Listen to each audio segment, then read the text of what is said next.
Barren, they called me. So explain how I walked into Memphis carrying 4 heartbeats under one dress. The truth didn't begin in a delivery room. It began with a cream-colored envelope on my kitchen table, my ex-husband's baby shower invitation, addressed to me like a dare. If that sounds cruel, keep watching. If it sounds impossible, good, because the tests, the receipts, and the quiet plan I made will flip everything you think you know. I'm Loretta. Before we rewind to that envelope and the church that chose sides, do me one favor. Like, subscribe, and tell me your country. Then stay to the end, because the twist isn't the babies. It's the woman I became. Wasn't she barren? How does she suddenly have quadruplets? The words weren't coming from a person in my kitchen. They rode the air the moment I touched the envelope, as if the gossip had been postmarked with the stamp.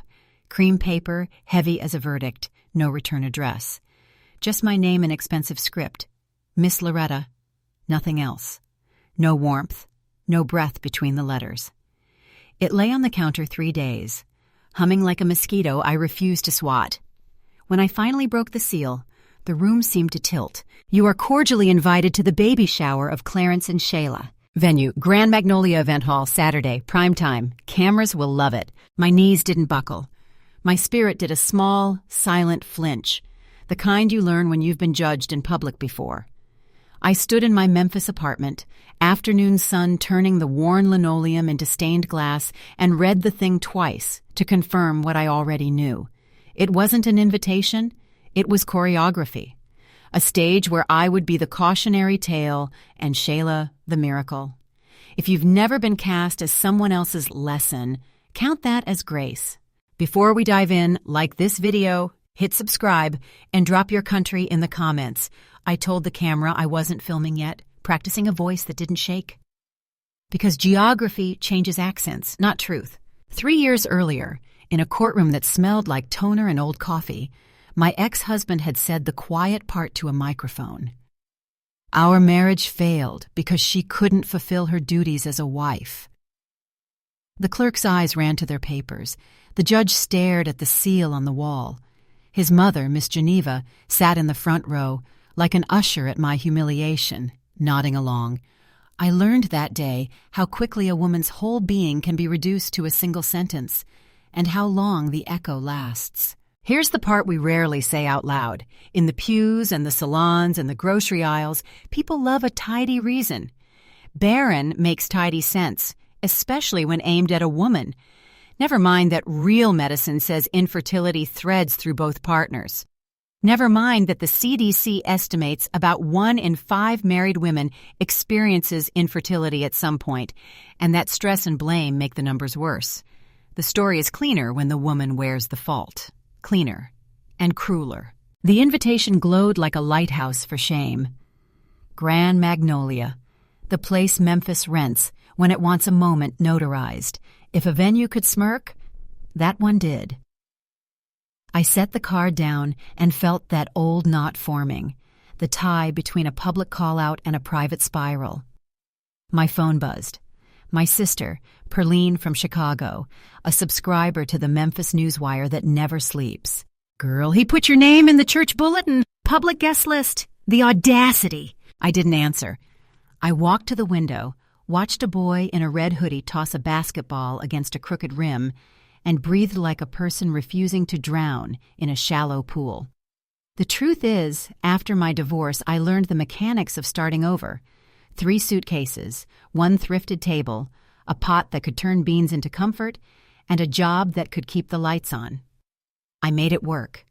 But I also learned how respectability politics can starve a woman, how smiles at church can hide ledgers, and how old women say, bless her heart, when they mean she failed.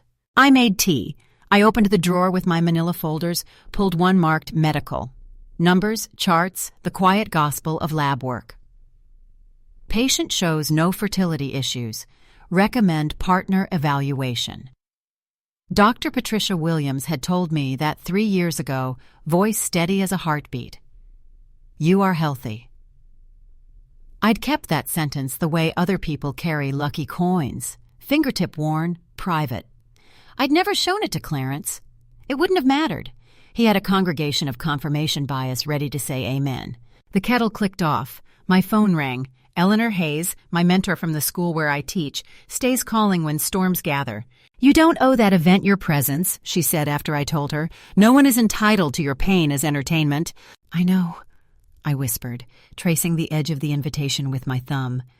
"But I'm tired of surrendering rooms I have a right to stand in. I'm tired of letting folks write captions under my life." I didn't tell her about the medical file on the table. I didn't need a victory lap. I needed a spine. Eleanor exhaled the sound of sensible women everywhere. "I've taught 37 years, Loretta. The ones who shout loudest about other people's failures, they're burying their own. If you go as evidence that survival has posture." After we hung up, I pressed my palm flat on the table the way you steady a wobbly chair. My mind tried to reroute me to old habits. Avoid, appease, disappear. But another muscle answered. Newer, sore, growing. I pictured Miss Geneva's raised chin, the congregation's tilted heads, the way pity is a knife wrapped in tissue paper. I pictured my own face in the mirror after the divorce, tired but unbroken. I pictured the church ladies' auxiliary whispering prayer requests that were really news. I pictured a small circle of women who had kept me fed when humiliation tried to steal my appetite. The numbers don't lie. Black women carry outsized loads of care work, paid and not, judged for any stumble, praised only when silent. I'd been silent enough. A memory reached for me, a Sunday sidewalk, my best dress, and Miss Geneva's voice ringing like a bell. "Some women are meant to love other people's children," she'd said to everyone and no one. People smiled at me the way you smile at someone taking the long way home. I'd driven back to a house I helped buy and packed my life into 3 suitcases, leaving the nursery paint to dry on walls that never learned our names. Now I set the invitation beside the medical folder and felt something unlock, not rage, clarity. Anger is loud and brief. Clarity is quiet and stubborn. It moves money into a separate account. It keeps receipts. It chooses dresses for battle. It decides what your face will look like when other people try to define you. My phone vibrated again. A different thread this time. A message from a contact I'd saved only as kindness back when I needed a neutral word more than a name. Just 5 simple words. "Need me to drive you?" I stared at them, surprised by how soft my chest felt. Some people offer rescue like a spotlight. A better kind offers presence like shade. I typed back, "Not yet, but thank you." In the mirror over the sink, I practiced the only line I would allow myself, stripped of apology, stiff with truth. "I'm here to celebrate a life," I whispered to my reflection, "and mine counts." The apartment smelled like lemon cleaner and resolve. I lay the invitation on my dresser and began the small preparations that become armor, pressing the navy dress that makes my skin look like polished walnut, choosing my grandmother's pearls, the heirlooms she said were for when you remember who you are, setting aside tissue paper and a ribbon for the gift I'd already started, a crocheted blanket, yellow like morning. By evening, Memphis had done what Memphis does, spread news fast enough to outrun itself. A text from a colleague, "Saw your name on the list. You okay?" A DM from a church woman who hasn't said 10 kind words to me in 3 years, praying for your heart. I muted them and put on a pot of beans. The thing about public shaming is that it teaches you to feed yourself even when people try to starve you. I ate. I washed the dishes. I prayed in the language I could manage. God, give me a spine lined with mercy. Sleep found me right before midnight. When morning returned, it brought steadiness. The envelope still lay where I'd left it, but its power had shrunk to the size of paper. I picked it up, slid it into the drawer with the medical folder, and closed both with a tidy click. I sent Perlene a reply, "I'm going," and turned off my phone before she could tell me to stay home. If you're waiting for permission to be seen, here it is. No one can uninvite you from your own life. I wasn't going to the Grand Magnolia to win anything or to clap back. I was going because silence had cost me too much already.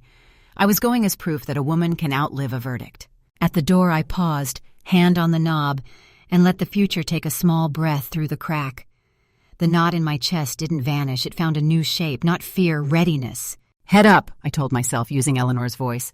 "Walk in, be undeniable." I stepped out into the Memphis sun, and the day sharpened around me like a camera finding focus. Grand Magnolia doesn't try to be subtle. Crystal chandeliers hang like punctuation. The carpet swallows footsteps so gossip can travel without friction. By the time I walked in, navy dress pressed, grandmother's pearls cool against my throat, the room had already chosen its tone. Pastels, camera flashes, easy laughter. The gift table looked like a registry catalog had fallen from heaven and landed on linen. When the door closed behind me, heads turned the way sunflowers find light.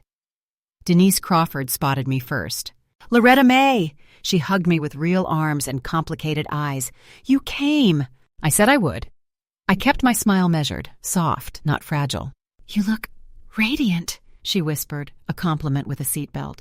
"Are you sure?" "I'm sure," I said, and let my gaze sweep the room once, like a drone shot before the story gets tight. Shayla arrived on cue, glowing in a pink dress that moved like water. 7 months pregnant, cheeks lit with the choreography of women who know how to make joy look effortless. Clarence hovered, hand on her back like a signature he wanted witnesses for. Miss Geneva sat at the head table in a suit the color of pearl clutching, every inch the matriarch who believes the room belongs to her because she said so first. Shayla's smile stuttered when she saw me, just a half beat, but she recovered fast, makeup unbothered. Clarence's surprise registered and then rearranged itself into something I'd seen before, vindication. The room tilted toward them like iron filings to a magnet. I watched, breathing evenly, a woman at a fireworks show she's already memorized the sequence for. We did the pageantry, punchlines about due dates, a guessing game about baby names, trivia cards with pink pens. I laughed where laughter made sense. When the tray came by, I took one deviled egg and left the second one for Jesus. 2 tables over, the usher board murmured logistics about who would bring casseroles when. It struck me that support systems are often built in kitchens long before any crisis asks for them. The gifts started. Tissue paper sighed. Camera phones rose like an audience blessing itself. Someone wheeled in a stroller engineered by aerospace. The crowd oohed.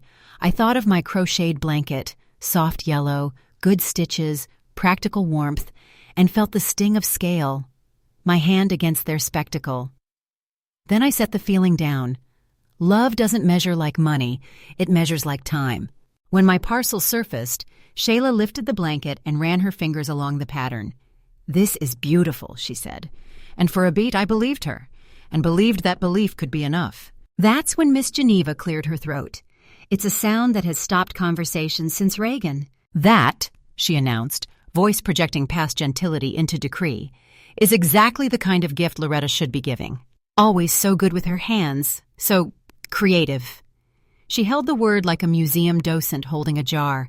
Such a shame those instincts never found their proper use. Some women are meant for doting, wonderful aunts. You ever been in a room where the temperature drops but no one reaches for a sweater?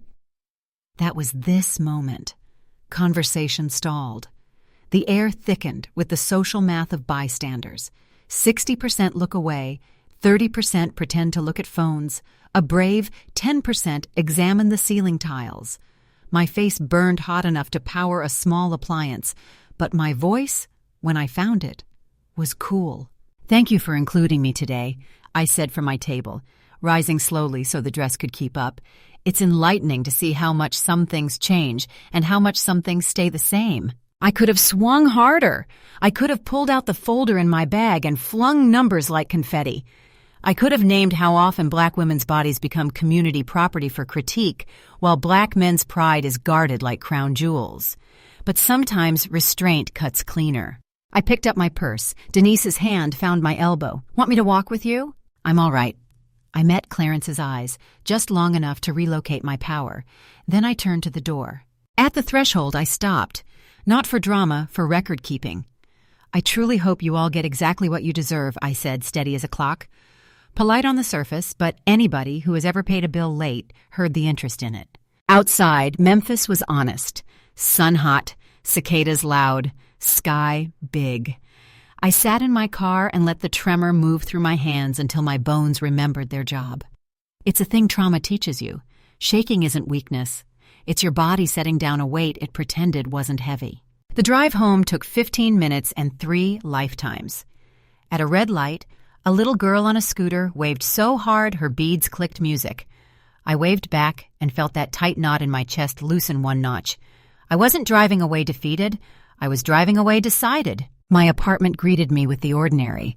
A plant that needed water, a stack of graded essays, a pan waiting to be scrubbed.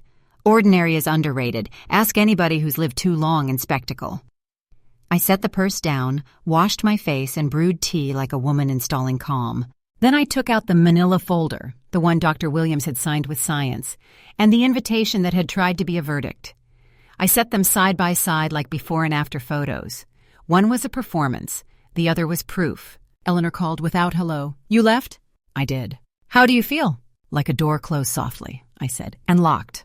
Good, now what's next? For 3 years, next had been survival. Paying bills, teaching kids to love nouns, saying yes to small joys, avoiding rooms that weaponized pity. But a new word rose up like a bird on a wire. Build. I'm going to call Dr. Williams, I heard myself say. Not to show anybody anything, to give myself what I've wanted since forever. Then call her, Eleanor said like a benediction. Right now, before the doubt committee meets. I hung up and pulled up the clinic's number. My finger hovered, old ghosts clearing their throats. What will people think? Who will talk? Where will the money come from? But the thing about ghosts is they cannot open doors you lock. Memphis Reproductive Health Center, a voice chirped. How may I help you? This is Loretta, I said, and my voice didn't shake this time. I'd like to schedule a consultation with Dr. Patricia Williams. Of course, we have an opening next Tuesday at 3:15 or Thursday at 10:40. Do either work? Tuesday, I answered. I wrote it in my planner like you write a promise you plan to keep. When we finished, I stared at the date until the numbers stopped looking like strangers. The evening passed in gentle tasks. I tidied the living room, ironed tomorrow's blouse, and finished the last rows of the yellow blanket I'd almost abandoned. I boxed it carefully. No bitterness in the bow. Gifts shouldn't carry poison. They should carry proof that the giver knows who she is. As night settled, I went out on the stoop with a glass of water and the kind of tired that feels clean. Somewhere 2 blocks over, a barbecue argued with a blues guitar. Somebody's toddler laughed like bells. Memphis, for all its gossip, knows how to make even a hard day end in music. I thought about the room I'd left. The pastel balloons, the polite applause, the sharp cruelty dressed in church clothes. I thought about how communities can confuse endurance with belonging, how a woman can live years auditioning for a part she already owns. And then I thought about data, how studies show that when women tell their own stories, outcomes change. For their health, for their wealth, for their children's sense of what's possible. Numbers bend when narratives do. Inside, I laid out clothes for morning, set my alarm, and placed the medical folder on top of my tote. First thing to grab when doubt tried to stall me. On my nightstand, I put a sticky note with 4 words. Boundaries are protection, not punishment. I wanted to wake to a sentence that chose me back. Before sleep, my phone buzzed with one more text. From kindness. If tomorrow feels loud, remember you get to set the volume. I smiled into the dark. Not every story needs a rescuer. Some need a witness who knows when to keep quiet and when to clap. I turned off the lamp. In the quiet, a new kind of anticipation spread through me. Not the kind that asks for permission, but the kind that builds a table and writes your name on the place card. I saw Tuesday as clearly as sunrise. White walls, a doctor who looked me in the eye, a plan that treated me like a protagonist instead of a plot device. At Grand Magnolia, they'd passed around a microphone to praise a future built on assumptions. In my small bedroom, I passed myself a different microphone and tried out the sentence I hadn't had the courage to say for years. I want to be a mother. The room didn't argue. The night didn't offer alternate scripts. It just held me like a promise holds. I slept. And for the first time in a long season, my dreams didn't run backward. They ran forward toward a Tuesday where science and desire would sit on the same side of the desk. Toward a future that didn't need anyone else's permission slip. Toward a story I would finish writing with my own hands. Morning could take its time. I was ready. Tuesday came in pieces. The alarms buzz, the hum of the shower, steam curling over the mirror as I pinned my hair back tight.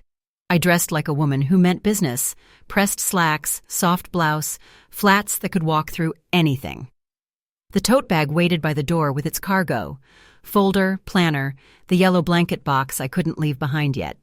Not because I owed anyone a gift, but because it was proof I finished something I started. The drive to Memphis Reproductive Health Center was ordinary, which felt like grace. School buses sighed at corners. A man in neon vest collected trash along the median. Life kept moving, unaware it was about to split my own timeline in two. By the time I pulled into the parking lot, my palms were damp, but my voice, when I checked in, came out steady. "Good morning," the receptionist said, an older black woman with salt and pepper braids and a smile that knew too much to be casual. "Name?" "Loretta Mae Jenkins." She typed, nodded. "Dr. Williams will see you shortly. Have a seat." The waiting room held a quilt of women, a college student clutching her backpack, a middle-aged woman with a church fan, a couple whispering in Spanish, their hands braided like roots. I sat down, folder on my lap, blanket box at my feet, and for once didn't feel like an outlier. Just one square in the fabric. When the nurse called my name, I followed her down a hall that smelled faintly of antiseptic and lavender. Dr. Williams was waiting in a pale blue coat, her locks pinned high, eyes kind but sharp. She stood, shook my hand. "Loretta, good to finally meet you face to face." I handed her the folder. She skimmed the signatures, the data, the history I'd hoarded like evidence.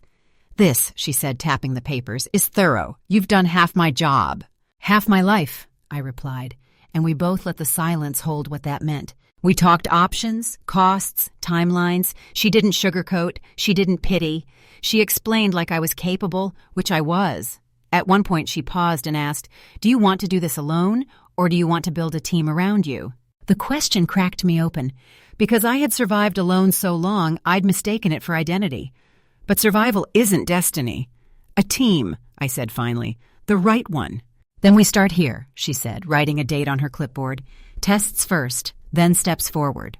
When I left her office, sunlight poured through the clinic's glass like somebody had been waiting to flip a switch.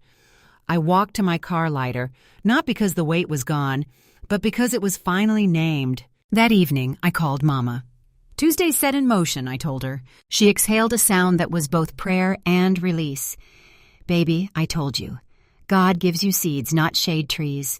You plant them, you water, you wait, and one day you'll sit under what you built." I pressed the phone to my ear, eyes wet, the blanket box still sitting on the passenger seat. "I'm planting," I whispered, and for the first time it didn't sound like a metaphor. If courage had a calendar, mine flipped to a season of needles, charts, and quiet rituals I kept like prayer. The clinic taught me to mix hormones at my kitchen counter the way my grandmother once taught me to sift flour. Steady hands, even breath, no wasted motion. Each evening, I sanitized the tiny square of skin, pressed the plunger, and whispered the same line. For the family I meant to meet. It wasn't desperation. It was discipline. Memphis moved outside my windows. Ice cream trucks singing off-key, freight trains grumbling at dusk. While inside, I learned the choreography of hope. Dr. Williams ran point like the field general she is. Baseline blood work, ultrasounds that looked like weather maps. A calendar stamped with circles and stars that turned my fridge into mission control. She explained the numbers without talking down, told me national success rates, age brackets, the way outcomes spike and dip like stock charts. "We'll let science do its part," she said, "and let your peace do the rest." I left those appointments feeling briefed, not managed. Work kept me tethered to the ordinary. Lesson plans, hallway duty, Monday quizzes, Friday laughter. I graded essays at the kitchen table with a heating pad on my belly and a courage I hadn't felt in years. A statistic I found, 1 in 8 couples struggles with fertility, stuck to my ribs. Another, Black women are less likely to receive fertility evaluations and more likely to be blamed, lit something righteous in me. So I became my own advocate the way Black women do when systems forget we are human, documented symptoms, asked better questions, requested copies of everything. Paper doesn't lie, neither did my body. Egg retrieval day felt like walking into a quiet storm. The clinic was all soft socks and steady voices. I counted ceiling tiles to keep my mind from sprinting. When I woke, Dr. Williams was smiling the kind of smile that doesn't waste words. 22 eggs, she said, and even with the anesthesia haze, I knew that number sang. I went home, slept under my grandmother's quilt, and let my living room hold me while the lab did its secret work of beginnings. Fertilization reports arrived like postcards from a future I couldn't see yet. 18. Then 12 at day 5, textbook. The embryologist said over the phone, his tone a mix of science and wonder. Transfer day. I wore the same navy dress I'd worn to Clarence's first baby shower on purpose, not as a haunt, but a reclamation. I lay on the table, heart thudding, and watched 2 bright sparks glide across the ultrasound screen, little comets choosing a coast. There you go, Dr. Williams whispered, like a benediction. Now we wait. The 2-week wait is its own country. You live by small weather. Is this twinge a storm or the wind changing? I taught, stretched, cooked easy food, refused to interrogate every whisper inside my body. I lit a candle each night and read 1 psalm aloud, not because God needed my readings recorded, but because rhythm steadies breath. When the call came, I was alphabetizing books in my classroom, palms already slick. Loretta, Dr. Williams said, her voice carries delight like a secret. You're pregnant. I sat down so gently the chair didn't dare squeak. The room tilted, then it righted. I pressed my hand to my mouth. Thank you, I said to the woman, to the science, to the God who holds both. There's more, she added, and the floor did that tilt again. Your levels are high, very high. It looks like both embryos implanted, and one likely split. We'll confirm, but I want you prepared. How many? My voice sounded like someone else's, thin and incredulous, a violin string plucked in the quiet. 4, she said softly. We'll watch you closely, but you and the babies look strong. I laughed. It burst out of me whole and unladylike, the kind of laugh that startles birds out of a tree. After years of being defined by lack, abundance walked in wearing my name. 4 heartbeats, 4 new definitions of enough. Pregnancy with quadruplets is not a montage, no Instagram twirls or tidy bump dates. It's blood draws at dawn, protein tallies that could feed a football team, naps I fell into, like wells. It's a medical schedule that made me a frequent flyer in a building where every receptionist learned my nickname and my favorite tea. It's also wonder. 4 distinct rhythms drumming in stereo during a late afternoon ultrasound. 4 shadows turning somersaults on a grayscale screen. I started calling them by the sounds they made. Tap, hum, flutter, wave. Later, names would come. For now, they were music. Word leaked, because Memphis leaks. A parent saw me leaving the clinic and told a cousin, who told a deacon who told the city. The first wave of reactions split exactly as expected. Half of folks sent casseroles and hallelujahs. The other half sent questions shaped like judgments. Who's the father? Asked no one with the right to know. Bless you for being brave, said the ones who meant it. I decided my story would be an open window, not an open door.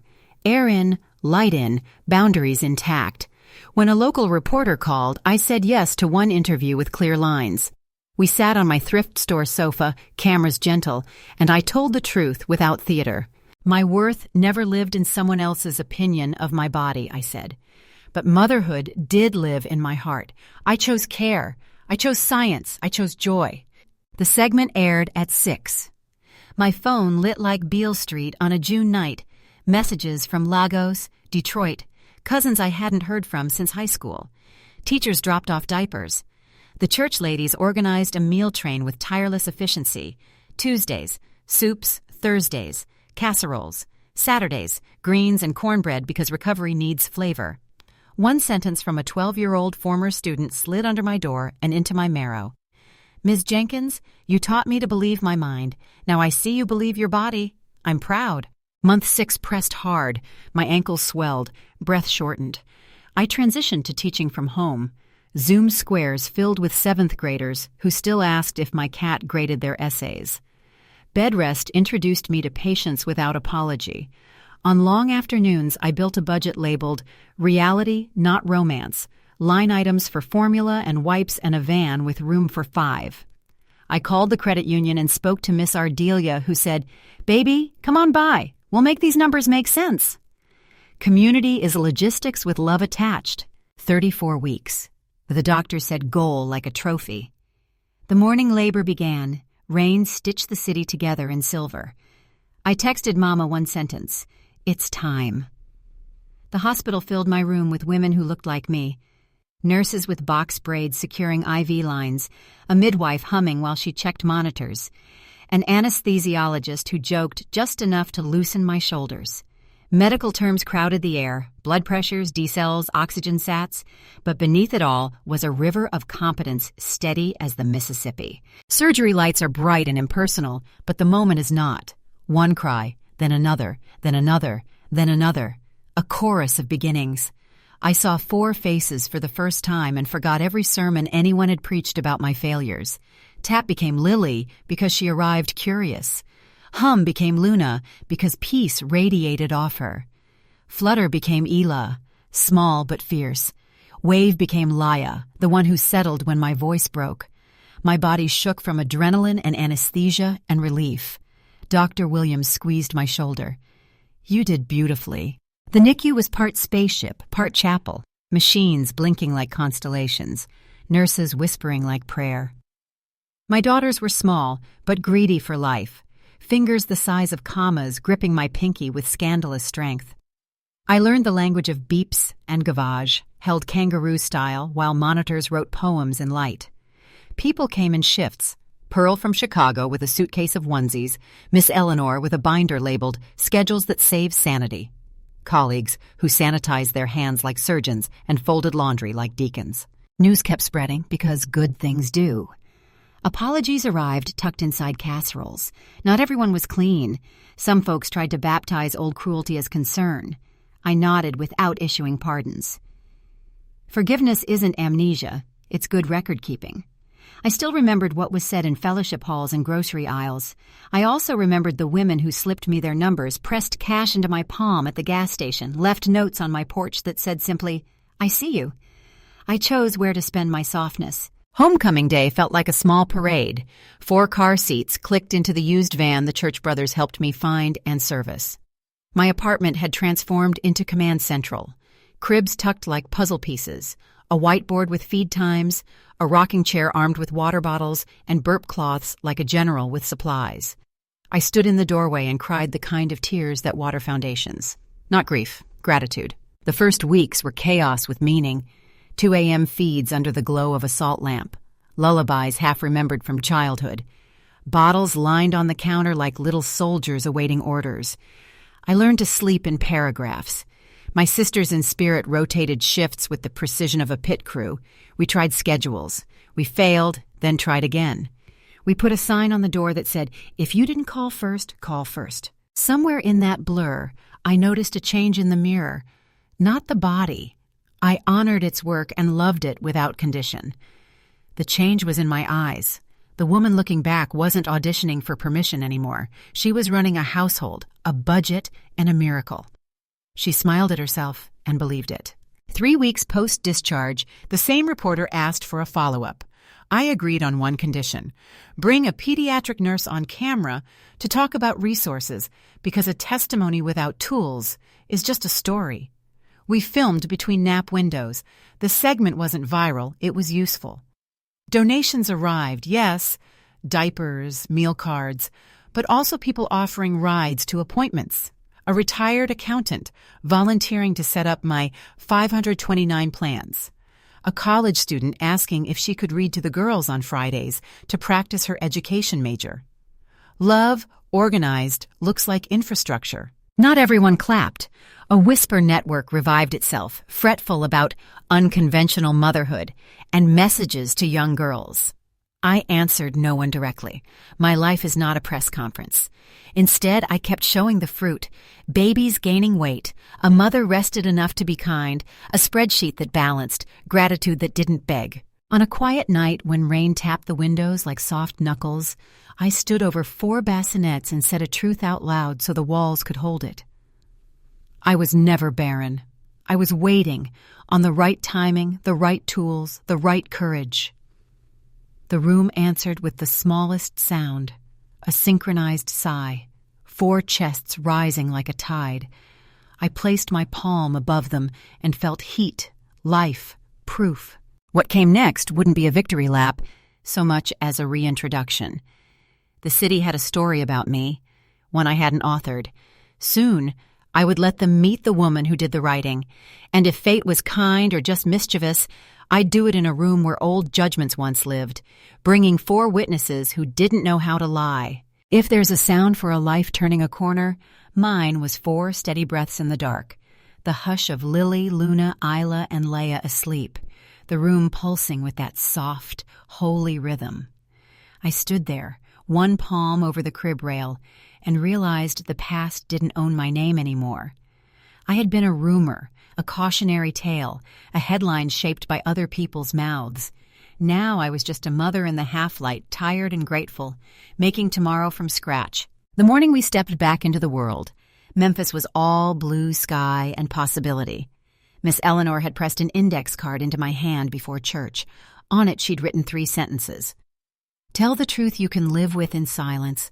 Show the fruit, not the wound, then bless the room. I tucked it next to the girls' pacifiers like a talisman. We didn't plan a spectacle. We planned breakfast, diapers, spare outfits, a route with the fewest potholes. But when we wheeled those 4 car seats down the sanctuary aisle, older women pressed hands to their chests, and the deacons forgot their cool.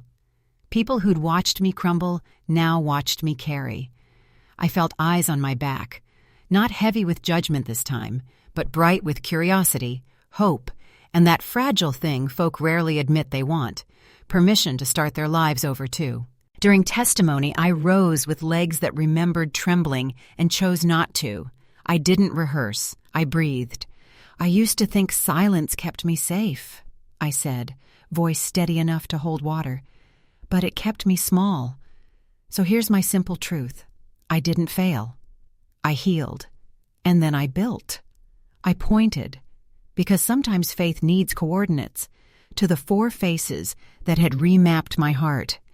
This is the harvest of saying yes to help, yes to science, yes to peace. If you are in the middle, between the life that hurt and the life you're scared to want, sit with me. We'll count breaths until the fear loosens its hand. No one clapped. They stood. The whole place. Not the shout of spectacle, something gentler, like a house standing up straight after a long storm. The apology tour started quietly, a note tucked under my wiper. I believed what was easy. I'm sorry. A bag of size 2 diapers with a receipt and a shaky signature. A deacon's wife at the grocery store whispering, I repeated what I didn't verify. That ends today. I didn't throw their shame back at them. I also didn't console them for free. Forgiveness, I've learned, is a porch light, not a revolving door. You can see your way home, but I don't owe you keys. The second beginning came with paperwork. Courtrooms again, but different air. The judge glanced through my binder, orders enforced, boundaries kept, girls thriving, and nodded like a metronome. Miss Jenkins, she said, you have turned chaos into structure. She released us with 2 instructions. Keep the boundaries, keep the joy. I wrote them on a sticky note above the sink. Work found me in a way it hadn't before.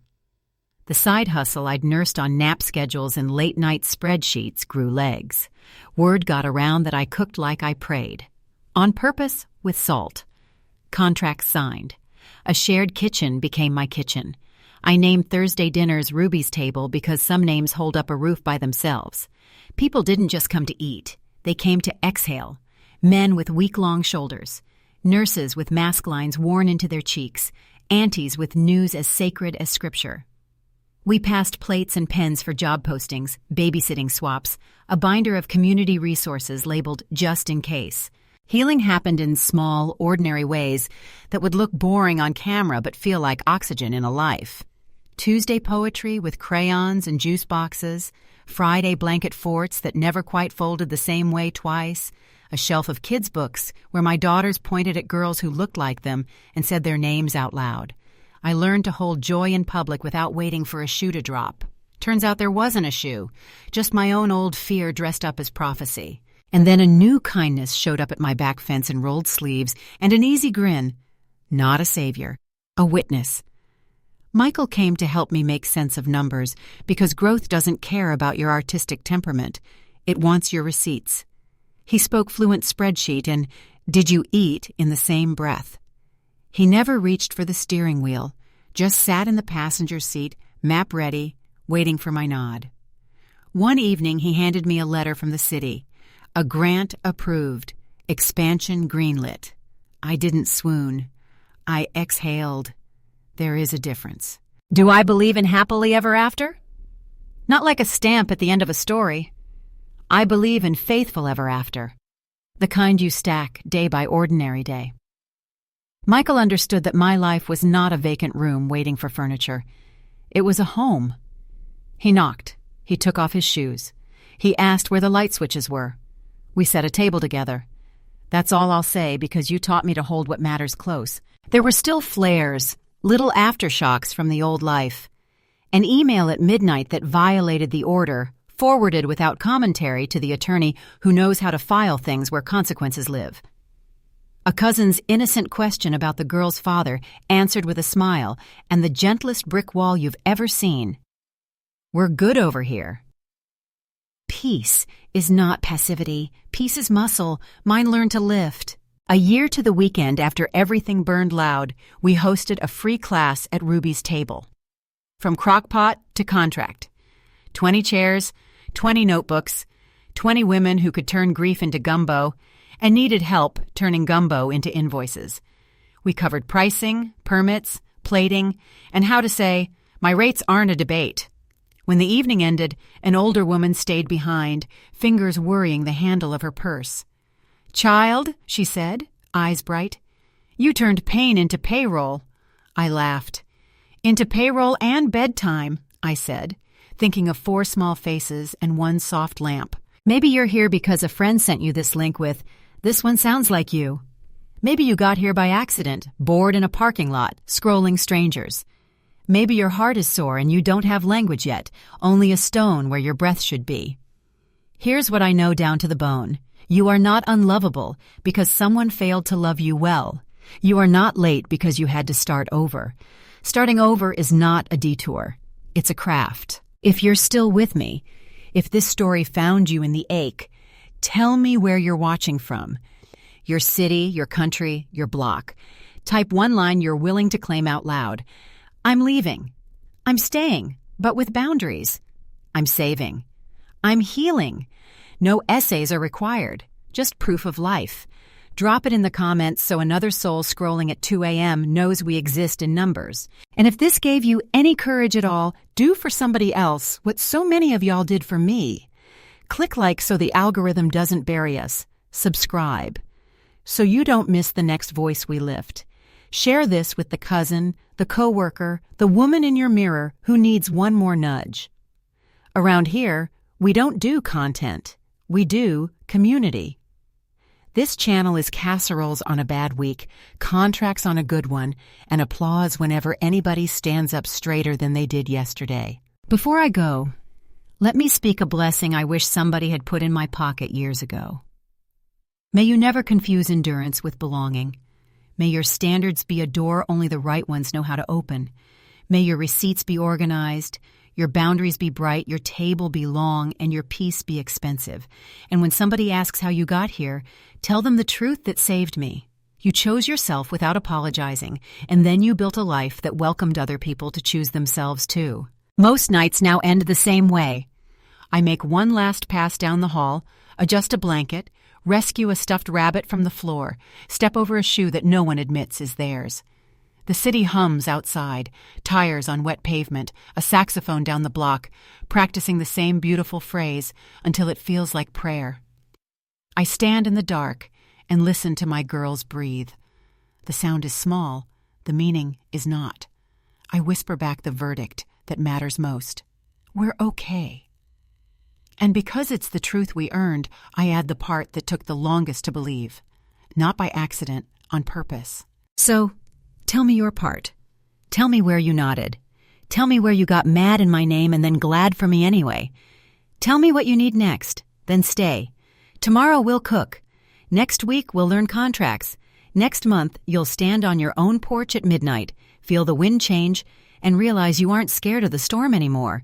You built your house different. I'll be here. We'll be here.